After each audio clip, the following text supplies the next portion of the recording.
Police Deputy Director General Francisco Oyami, Police Chief Superintendent Billy Beltran, Lieutenant General Mayoralgo de la Cruz, Major General Gerardo Barrientos, the officers and men of the Regional Office 9, my beloved countrymen.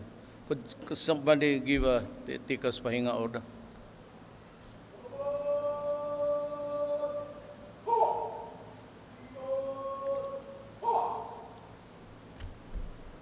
Ma'am, init man kayo. Pwede ka mo doon order. Ganahan po kung tanaw niyo.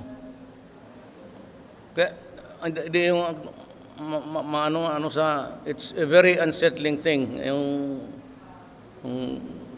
kuhan ba ang sun? Pero kita pa ko ninyo close up and personal. Can I... The unit awardees Mulawi Municipal Police Station, Zamboanga City Police Station, Gawasalan Municipal Police Station, Ayala Police Station. Can you come back here? Tinuod mo na inyong kwan? Walay tikas. Di ko katuo ba? Bitaw, I'm giving you, 250,000 each. Unit, Kuha sa PMS, Presidential Management Staff. Where are you? Where's the money? Mga polis ni pusilon ta dire.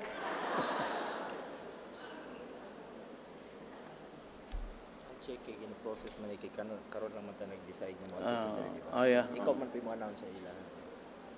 Kasi dito ako, I said, because it's not good to hear about policemen dying. Basilan lang ako nga tapos nga, but the check is process now. Tumawag kami sa, may tag 250 kayo.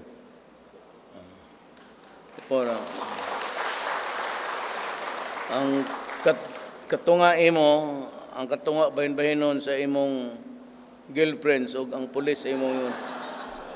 Okay, thank you. Okay, you'll receive it tomorrow. Wala ning Zamboanga wa ilabot na because I said na yadi patay nga pulis. Kainit sa ulo. Sa bubuis ito. Really. Mag-init ako ulo. Bakit mamatay yung police? Well, anyway, ganito yan. I'm really appalled by so many groups and individuals, including priests and bishops, complaining about the number of persons killed itong dito sa operation against the drug problem. You know, I lose 2 policemen a day all over the country. And I take time to go there, not only to condole with the family, but also to show my solidarity with you. Because the expectations ng tao sa atin is really that we can stop this problem on time. Ladies and gentlemen, may I tell you now, this is an ongoing and a recurring problem which will never be stopped by any. Di talaga ito. We can only slow it down. But by the next generation, kung sino yung presidente uli, tapos kung tignan mo lang dyan sa harap mo, kung sino, 4 man kami tumakbo, isipin lang ninyo kung hindi ako ang naging presidente, kung anong nangyari. It was not until after I became president. I was the favorite whipping boy of the itong mga human rights sa Davao. But I never really bothered to think about them. I just, hardliner kasi ako, so I just did what I had to do. But little did I know of the magnitude of the contamination. Pati kayo, alam ko natulala kayong everyday sa TV, nakita mo na it was evolving like hell. Makita mo lahat ng mga tato na payat sa barangay, naglabasan. Bata, matanda, babae, lalaki. Hindi lang nila alam talaga. Hindi nila ito madala ng culture of violence. Putang, pag huminto ako dito, the next generation would be lost. Wala na, compromise sila. Yung mga anak ninyo, pati yung apo mo. And to think that we are breaching the 4 million mark.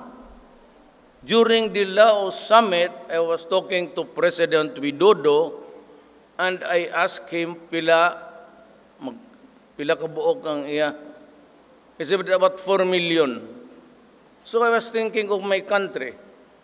Sabi niya, iyo, 3. Hindi ko sinali yung sa akin na yung bago. It was General Santiago. Yung sa PIDEA pa siya who gave us the figure of 3 million. So itong akin, every day, magbibilang ka, maraming lumalabas. Till the end of the year, mag-abot ito ng 1 million. So 4 million na rin ako. And Indonesia is a very huge country. It has 3 separate big islands constituting the republic. And the population is something like 240 million. So ako, kalit-liit kong Pilipinas, with 104 million, pareho ako ng Indonesia. Mas marami sila, mas malaki. Pareho kami may tama. Pareho ang numero namin. Ngayon, mahinto natin ito. Lumalaban eh. Alam ninyo, police, alam ninyo yan na every time you operate. Kasi ayaw makinig tong mga to na itong may armas. Otherwise, di wala akong problema. Hindi na ako magpunta-punta kung anong pang probinsya. And because talagang hindi kaya ito na harap-harapan na sabihin mo, ibaba mo yan. Because about 6 to 1 year of constant use of Siabo shrinks the brain of the person, kaya bantay kayo. Talagang luko-luko yan. Tsaka may armas yan. Kayo, nakatikim naman kayo makaharap. Ano ang sabihin? May humahabol sa kanya, may gusto siyang patayin. It's paranoia. That's why invariably they are armed and they will kill. Kaya kung hindi pa sabihin mo na aking ito, abuso ko lang ito, what for? Why should I kill my countrymen? Kaya ako sa itong mga sila Kapalya, yung bishop namin doon, kung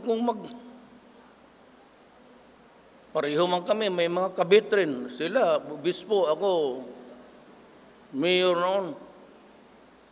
Mga pare, putang ina, buisit. Pamoral-moral na, paano ko pigilan yan? Ang pigil ako ngayon, patay ang Pilipinas. Sabi ko sa kanila, somebody has to go to prison. Ako ang magpakulong. Huwag kayong mag-alala. Ako ang magpakulong para sa inyo. As Commander-in-Chief, ako ang magsabi. Ako yung may kasalanan. Ako yung nag-utos. Period. Akin yun, hindi kanya. Kung hindi ko ganunin, kawawa ang pulis. Kaya sabi ko, nasa konstitusyon, powers of the President, meron dyan, number 7. Ng abogado kayo. The President shall have the power to grant pardon, conditional or absolute, or grant amnesty with the concurrence of Congress. Wala, sige, anong gusto ninyo? Laban tayo sa ko. Nandiyan sa konstitusyon. Bukas itong linya ito, pardon. Tomorrow, isang linya, pardon. Restored to full civil and political rights. Plus my promotion, 1 rank higher. O, di mo ko giginig patay. Ang problema kung kung ako ang matamaan, nagatururik ang ulo ko, kung awa ako, to solve a problem na sinisira na ang Pilipinas, ako pa mawalaan ng pulis. Kaya ako nagdidinggo yung uto ko, tangin mga animal na to, bantay. Sinisira talaga ang Pilipinas. Bakit hindi ako magmura? Sinong presidente kagaya ng sa akin may problema? Kasi si Widodo magsalita. So, kaya ako dumaan dito, just to show my camaraderie with you, and hopefully that hindi na magsalita masyado, kaya take off na ako for Manila. Pero doon sa bahay ko, ako lang mag-isa doon, baka gusto nyo may sumama. You will. Ito ako lang isa. Noynoy was not really, but that building there was built by Arroyo during the time Clinton visited the Philippines. Parang chalet yan, but it has 2 big function rooms. Pero yung bahay lang, yung sa akin, 2 kwarto lang, isang maliit, pati isang tamang-tama lang. It's a modest thing. But if you want to visit Malacanang, you go there, visit me, then sasakay ka ng barge, you go to Malacanang. Hindi ako natutulog doon. Kasi ang multo doon, harap-harapan, hindi naghintay ng gabi. Umaga pala. Sige, inyo na lang yan dyan. Ang mga multo dyan, walang pasensya. Hindi maghintay ng darkness. Wala si Jay Buntag, kita ko sa maning yung galingkod ng riwan eh. May tag-iyan eh. Well, anyway, I have to go because I have to work tomorrow. Line up so many things. I'm just happy to have visited you here. And sige lang, basta ganito, for the benefit of the media. If you order your troops, tropa, hanapin ninyo, arestuhin ninyo. Pag mag-surrender, okay lang. Pag ayang sumurrender, then you have to overcome the resistance. Pag ang surrender niya may baril, and you feel that you will die today, tonight, bakit mo hintay ka pa? Pwede barilin mo na. Because, ganito yan. Criminal, police. May criminal, ang trabaho ng police is to arrest. So, ang arresto is to announce that you are the law, o may panahon pa, you are the law, implementing the law. Then you have to bring him to the police station or bring him to the court pagka-warrant of arrest. Ngayon, kung ito mag-resist, kung suntok-suntok ka lang, talagang mabugbog mo o mabatuta mo, mapalo mo because you have to overcome the resistance para madala mo siya. Otherwise, kung hindi mo madala, then you are a failure.